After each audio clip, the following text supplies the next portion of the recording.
Jesse, let us begin with recursion. Sure, Harry. What is recursion? Recursion is a method where a function calls itself to solve smaller instances of a problem. It's significant because it can simplify complex problems, like navigating file systems or coding algorithms. For instance, in a factorial calculation, n factorial can be expressed as n times n minus 1 polynomial.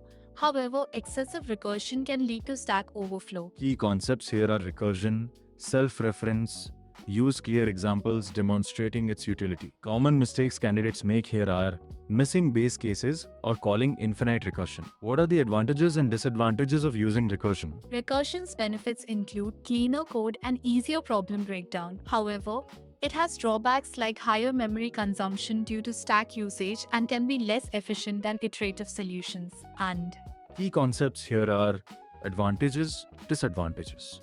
Balance your response with both sides. Common mistakes candidates make here are overstating recursion's efficiency. Can you describe a real-life scenario where recursion can be applied? a classic example is the Towers of Hanoi problem, where disks need to be moved between pegs. Each move requires solving a smaller version of the same problem, showcasing recursion's elegant solution to complex tasks. Key concepts here are use case, real-life application, illustrate with a well-known problem. Common mistakes candidates make here are choosing an overly complex scenario. What is tail recursion and how does it differ from regular recursion? Tailed recursion occurs when a function's recursive call is the last operation. This allows for optimization to reuse stack frames, reducing memory consumption. In contrast, regular recursion may create additional frames for each call, adding to the stack.